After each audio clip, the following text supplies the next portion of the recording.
Assalamu alaikum dear students. In our previous lecture, we derived a relationship between equilibrium constants in terms of pressure in atmosphere and molar concentration in moles per liter, and the relation is like this: Kp is equal to Kc into RT raised to power delta Ng, where R is the universal gas constant equal to 0.082 liter atmosphere per Kelvin per mole. T is temperature in Kelvin. Delta Ng is the change in the number of molecules of gases as we move from reactants to products. That is, delta Ng is equal to number of molecules or moles of gases in the product side minus number of molecules or moles of gases in the reactant side. From this, we derived three conclusions: that if delta Ng is equal to 0, then anything raised to power 0 becomes equal to 1, Kp becomes equal to Kc. And if delta Ng is a positive value that's greater than 0, then this term becomes greater than 1 and Kp will become greater than Kc. And if delta Ng is less than 0, Kp will be less than Kc. Out of mathematical curiosity, we might ask a few questions to ourselves that I have mentioned here.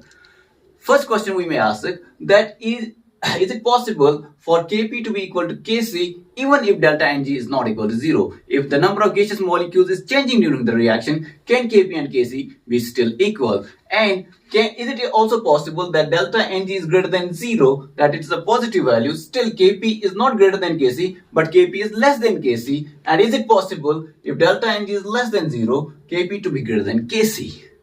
We can answer all these questions and we'll take less than 2 minutes to do it. Let's find out.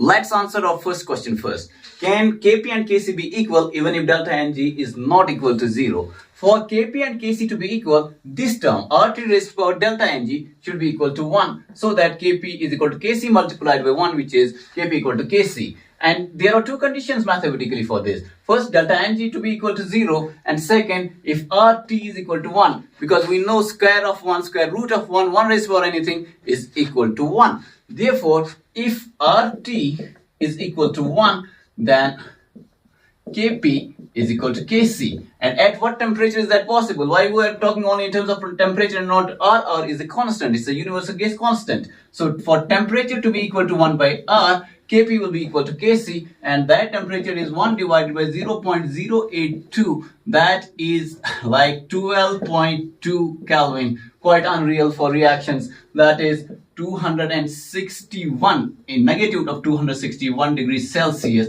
Very, very low temperature. It's not as low as I'm showing because I have not existed in that temperature to show how it feels like.